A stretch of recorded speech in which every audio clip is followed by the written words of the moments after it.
Chijioke Okafor sat in his big, fancy office. His desk was full of papers, and a cup of coffee sat there, untouched. Behind him, the big windows showed the tall buildings of Lagos. He had worked hard to build his business. He wore a special Igbo shirt with gold lion heads on it. His red cap, an important symbol of his people, lay on the table. He looked strong, but inside, his mind was full of heavy thoughts. Suddenly, someone knocked on the door. "Come in," he said in a deep voice. The door opened, and his secretary, Amoka, walked in. She always dressed neatly in a navy blue suit. But today, her hands were shaking, and she looked very worried. Chijioke noticed right away. "What is it?" he asked, looking at her closely. Amoka took a deep breath. She didn't want to say it, but she had no choice. "Sir, the customs officers, they took all the shipments." Chijioke's heart dropped. He grabbed his desk. His business goods, worth so much money, gone. How? He always made sure everything was done right. "Which shipment?" he asked, his voice very low. Amoka's voice shook. "All of them, sir. Every single one." The room became very, very quiet. Chijioke couldn't breathe. His chest hurt. His head spun. "No, this can't be," he whispered.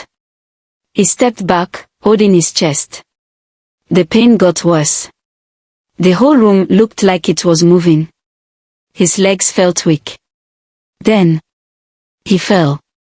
His big body hit the cold floor. Everything went dark. Chijioke Okafor was born in a small village in Anambra State. His father, Mr. Okafor, was a poor farmer. His mother, Amora, sold food at the market. They worked very hard, but money was never enough. At night, Chijioke sat beside a small kerosene lamp, reading old books. He wanted to change his life. But hunger made it very hard. One night, in hunger and pain, he made a promise to himself. "I will never be poor again." From that day, he was ready to do anything to succeed. At the age of 19, Chijioke left his village. He got on a dusty bus and went to Lagos, the big city. He had only 500 Nigerian nairas in his pocket. Life was very tough. He had no house, so he slept in shops. He did small jobs and sometimes had no food for days. But Chijioke was smart. He watched people. He learned. He never gave up. Soon, he started selling car spare parts at Ladipo Market. He listened to customers, memorized prices, and saved every little money he made. After some time, he rented a small shop and started his own business. But he wanted more. He learned that the real money was in importing goods from other countries. A rich businessman gave him a loan, and Chijioke traveled to China. He learned how to buy directly from big companies. By the time he was 30 years old, Chijioke was rich. By 35, he had big warehouses in Lagos and Onitsha. His company, Okafor Global Ventures, was known everywhere. Now, he was a millionaire. The life of a rich man. Chijioke had everything. Big cars like Mercedes-Benz and Range Rover. A huge house in Banana Island. Gold-trimmed clothes that showed he was rich. People respected him. Women wanted to be with him. Men wanted to be like him. But Chijioke loved three things the most. 1. Power, he liked that people listened to him. 2. Luxury, he drank the best wine and smoked the finest cigars. 3. Freedom, he did whatever he wanted, whenever he wanted. His rule was simple. The strong win, the weak lose. Chijioke thought money was the key to everything. And he used it like a weapon. But deep down, he knew something. Money brings enemies. Some people wanted him to fail. Government people watched him. Rivals wanted to bring him down. Even friends couldn't be trusted. Still, Chijioke was never afraid. He built his business with his own hands. He believed no one could take it from him. To the world, Chijioke was a king.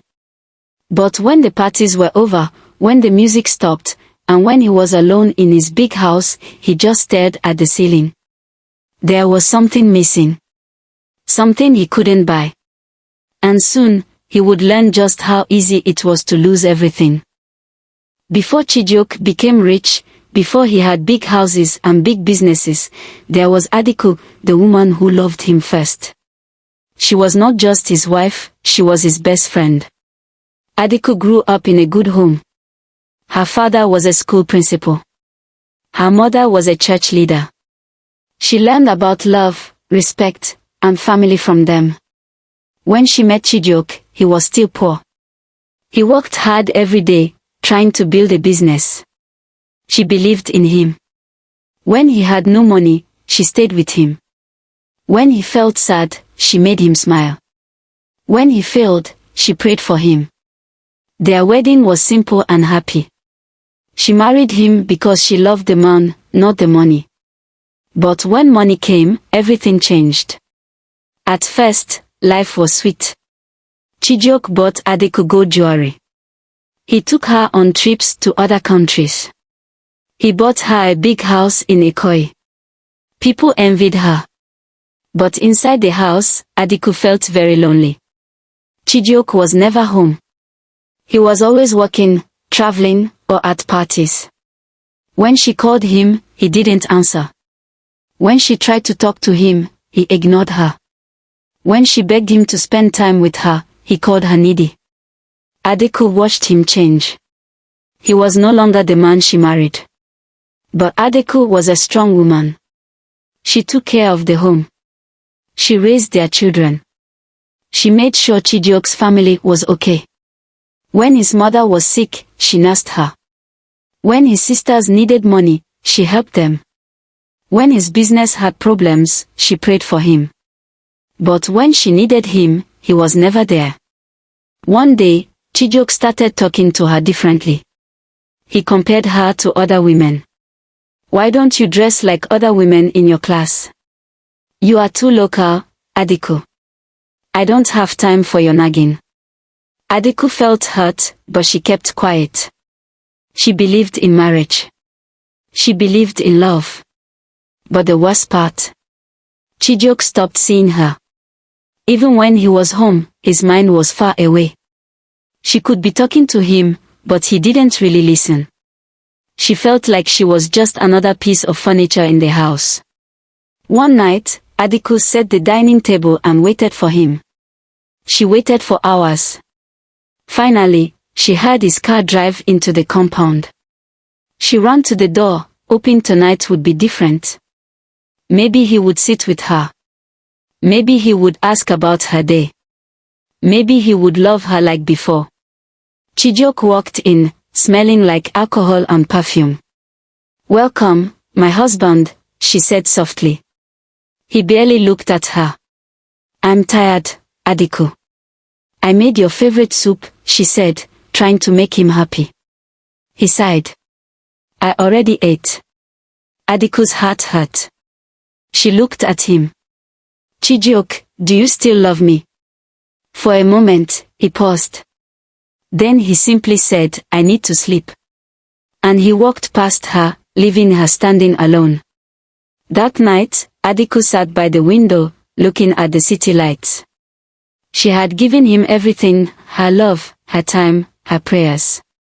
But now, she asked herself, did she lose herself while loving him? And if love felt this way, was it still worth fighting for? The last thing Chijioke remembered was darkness.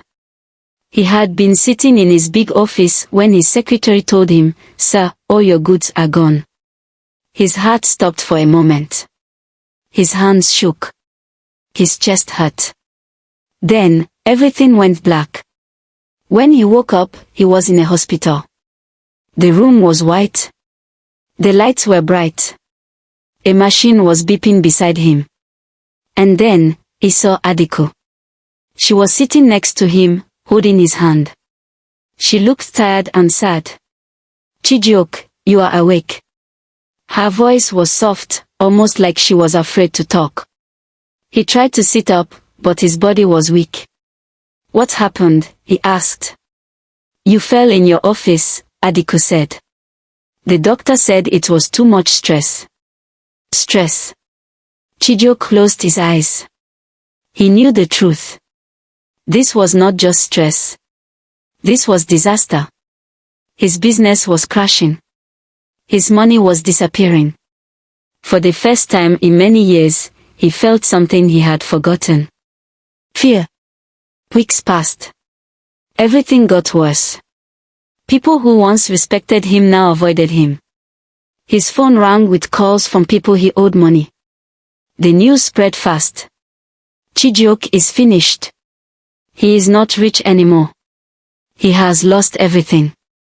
At home, he was angry all the time. Adiku tried to help, but he pushed her away. You don't understand, Adiku, he shouted one night. Adiku looked at him, hurt but calm. I am your wife, Chijioke. We will face this together. But Chijioke didn't believe that anymore. He barely ate. He barely slept. He sat alone in his office, holding his head in his hands. Then, one night, something strange happened. A meeting in the dark. It was very late. Chijioke was driving alone on a quiet road. The street was empty. The only sound was the wind blowing through the trees. Then, he saw someone standing in the middle of the road. A man dressed in black. Chijioke slammed his brakes and stepped out of the car. Who are you? He asked. The man smiled. His eyes were cold and dark. I know why you are suffering, the man said in a low voice. Chijioke felt uneasy. What do you mean? The man took a step closer. Your wife, he whispered. She is the reason you are falling. Chijioke froze. What? Everything you have lost is not by mistake. She is behind it. Chijioke's mind spun. Adiku. The woman who loved him when he had nothing. The woman who prayed for him, cared for his family. It didn't make sense. But the seed of doubt had been planted. The next day, Chijioke told his friend Chima about what happened. Chima nodded slowly. You need to see a native doctor. Chijioke frowned. I don't believe in that. And yet, your life is falling apart, Chima said. What do you have to lose? That night, they went to a small shrine deep in the forest. The old native doctor looked at Chijioke, then threw cowries on the floor. He stared at them for a long time, then shook his head. You are cursed, he said. Chijioke's heart beat fast. Who did this to me? The old man sighed. Someone very close to you. Your wife. That night, Chijioke did not sleep. He lay in bed, his mind full of anger and questions. Could it be true? By morning, he had made his decision. He stormed into the bedroom. Adiku, pack your things and leave my house. Adiku jumped in shock. What are you saying? I know what you did. Chijioke shouted. You are the reason I have lost everything. Tears filled her eyes. Chijioke, I would never hurt you. But he was not listening. He called the guards. Her bags were thrown out. Adiku stood at the gate, holding her small suitcase, tears running down her face. She looked at the man she had loved, but he was no longer the man she knew. The gate slammed shut. And as Chijioke walked back inside, he expected to feel happy. But all he felt was emptiness. Chijioke was no longer rich. His big house was gone. His cars were sold. His business was no more. The man who was once powerful now walked the streets, and no one looked at him. He lived in a small, dirty room. He had no money. Some days, he did not eat. But the worst pain was not losing his money. The worst pain was losing Adeku. She was the only one who loved him when he had nothing. But he had pushed her away. Now, he sat alone, thinking, why did I do this? But life was not finished with him yet. One Sunday morning, Chijioke was walking with no place to go. Then, he heard singing. It was coming from a small church nearby. His feet moved on their own. He stepped inside and sat at the back. Then, the pastor began to speak. And Chijioke's heart stopped. The pastor said, "There is a man here. You have lost everything, your business, your family, your happiness. And you don't understand why." Chijioke's eyes widened. It was as if the pastor was talking only to him. Then, the pastor said, "You think someone cursed you. But no, you destroyed yourself. You hurt the woman who loved you. You treated your wife badly. And because of that, heaven closed against you." Chijioke felt like crying. He had been so wrong. All this time, he had blamed Adeku. But it was his own fault. Then the pastor said, "But God is kind. If you say sorry, if you fix what you broke, He will help you." Chijioke fell to his knees. For the first time in many years, he prayed. The next day, Chijioke went to Adeku's house. His hands shook as he knocked on the door. When Adeku opened the door, she was shocked. Chijioke looked different. His fine clothes were gone. His proud face was now sad. For a long time, they just looked at each other. Then, Chijioke fell on his knees. "Adeku, I was wrong. I was wicked. I hate you. I lost everything, and now I see that you were the only true thing in my life. I don't deserve your forgiveness, but please, please forgive me." Adeku's eyes filled with tears. She had every reason to send him away. But in her heart, she knew he had changed. She took his hands and said softly, "I forgave you a long time ago." From that day, Chijioke became a new man. He started his business again, but this time, he was kind, patient, and wise. And most of all, he never forgot his wife again. They rebuilt their life together, with love, faith, and family. Chijioke had learned the hardest lesson of his life. And by grace, he got a second chance. The story of Chijioke teaches us that wealth without wisdom is a dangerous thing.